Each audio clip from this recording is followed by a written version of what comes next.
Hi everyone, कैसे हो आप सभी। मैं आपका शैलेश सर लेकर के आ गया हूँ आज आप लोगों के लिए स्टैंडर्ड 8 और 9 का बहुत ही इंटरेस्टिंग मैथ्स 2 का अच्छा सा topic parallel lines. 8th standard में जो चीज़ें हैं वो 9th वालों को भी हैं और वो बेसिक चीज़ें हैं। अगर आपको वो नहीं समझेगा तो 9th का कुछ भी आपको पैरेलल लाइंस का समझ में नहीं आएगा। तो अगर आप चैनल पर नए हो और फर्स्ट टाइम वीडियो देख रहे हो तो प्लीज़ चैनल को सब्सक्राइब कर देना, वीडियो को लाइक कर देना एंड अपने दोस्तों के साथ 2 सेकंड निकाल करके यार शेयर कर देना, क्योंकि मैं आप लोगों के लिए बहुत मेहनत कर रहा हूँ। तो आप भी थोड़ा सपोर्ट करो और आपका प्यार हमारे लिए थोड़ा सा दिखाओ और थोड़ा सा सपोर्ट करते चलो, ठीक है। तो आई होप सो सब लोगों को प्रीवियस कुछ दिनों से मेरे जो वीडियोज है मैंने अभी तक अपलोड नहीं किए थे, तो उसके लिए मैं सॉरी कहता हूँ आप सभी को। और ज़्यादा टाइम वेस्ट ना करते हुए आप लोगों को सीधा लेकर के चलता हूँ आज के टॉपिक की तरफ। आज का टॉपिक हमारा क्या है? Parallel line. Parallel lines means क्या होता है? कोई भी दो लाइन जो कि इक्वल होती है, या तो ऐसा रहेगा या तो ऐसा रहेगा, ठीक है। तो समझ लो कि जैसे कि मैंने यहाँ पे पैरेलल लाइन क्या लिया है, पी क्यू। पैरेलल लाइन जैसे कि अभी यहाँ पे दिया हुआ है कि पी क्यू हमारा जो पैरेलल लाइन है किसके, एंड आर एस आर क्या है ये, पैरेलल लाइंस। तो इसको लिखने का भी एक तरीका होता है, तो मैं इसको इस तरीके से भी लिख सकता हूं ना, लेंथ पी क्यू पैरेलल है किसके, लेंथ आर एस, ठीक है।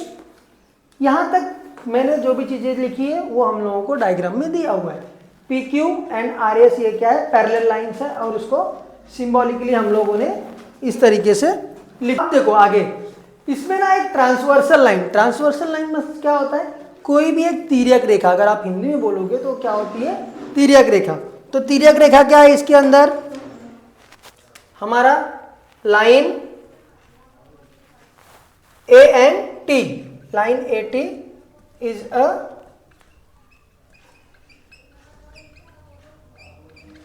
Transversal line on line P Q and R S. A and T ये क्या है, हमारा ट्रांसवर्सल लाइन है किसके ऊपर, P Q and R S के ऊपर, मीन्स ये तिर्यक रेखा है, ठीक है। जब ये लाइन हम लोग ड्रॉ करेंगे, जैसे कि हम लोगों ने पहले पढ़ा था कि किसी भी लाइन के ऊपर अगर आप परपेंडिकुलर लाइन ड्रॉ करते हो तो 90 डिग्री का एंगल बनता है, ठीक है। सेम यहां पर भी जब हम लोग दो पैरेलल लाइंस के ऊपर कोई एक ट्रांसवर्सल लाइन ड्रॉ करते हैं तो वहां पर भी एंगल बनता है, ठीक है।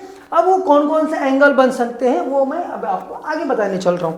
तो angle made by transversal line, तो सबसे पहला जो एंगल बनता है वो कौन सा बनता है, करेस्पॉन्डिंग एंगल, जिसको कि हिंदी में कहते हैं संगत कोण।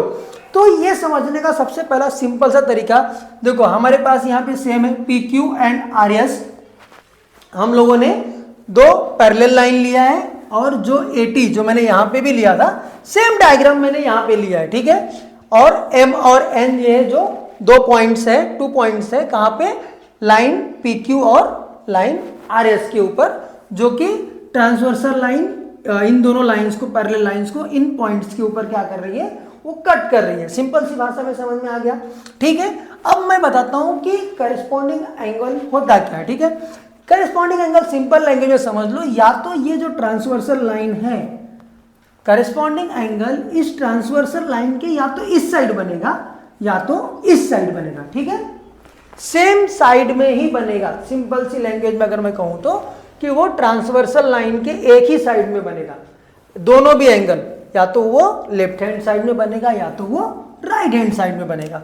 अब जैसे कि इस डायग्राम के अंदर देखते हैं, सबसे पहला करेस्पॉन्डिंग एंगल कौन सा है, ध्यान से देखो, ए एम पी, देखो मैंने रेड मार्कर से करके रखा है, इससे आपको ना अच्छे से समझ में आए, A M P.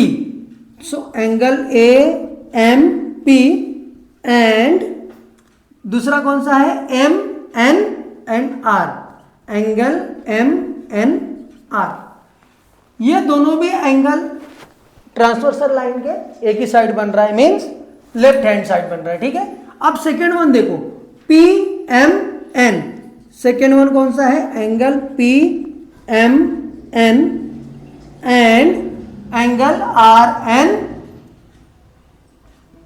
T, angle R N और टी, ये दो बन गया। किस साइड बने दोनों भी एंगल? हमारे ट्रांसवर्सल लाइन के लेफ्ट हैंड साइड में, ठीक है। अब थर्ड वन कौन सा है हमारा? A M Q, angle A M Q and M N S.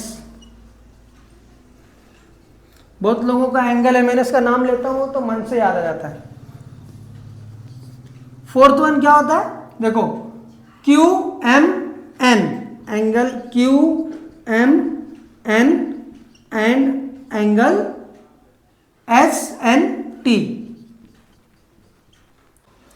तो ये चार एंगल किसके अंदर बन रहा है? हमारा करेस्पॉन्डिंग एंगल। करेस्पॉन्डिंग एंगल को हिंदी में क्या कहते हैं? संगत कोण। याद रखना, ये अगर हिंदी मीडियम में कोई बच्चा देख रहा रहेगा तो करेस्पॉन्डिंग एंगल को क्या कहते हैं? संगत कोण। संगत कोण मीन्स मैंने तो कभी इसके अंदर चार बता दिया, कौन कौन सा? ए एम पी और कौन सा है? M N R, A M P and M N R, ये आपका कौन सा है? फर्स्ट वन, ठीक है। सेकेंड वन में देखो इसी में बन रहा है। अब उल्टा, पहले ए एम पी लिया था, अभी कौन सा ले रहे? P M N, P M N, तो यहां से भी उल्टा लेंगे आर एन टी, ये हमारा कौन सा है? सेकेंड वाला, ठीक है। अब देखो थर्ड वन के लिए साइड आ जाओ, ए एम क्यू।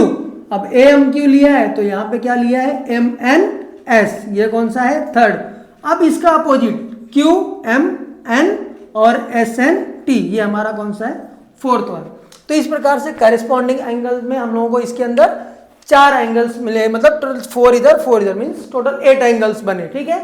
तो ये बहुत ही सिंपल है। इसके बाद आप लोगों को अल्टरनेट एंगल पढ़ना है, उसके अंदर आपको दो टाइप्स मिलते हैं, कौन सा? इंटीरियर अल्टरनेट एंगल और एक्सटीरियर अल्टरनेट एंगल। तो ये बहुत ही छोटा सा टॉपिक लिया मैंने आप लोगों के समझने के लिए।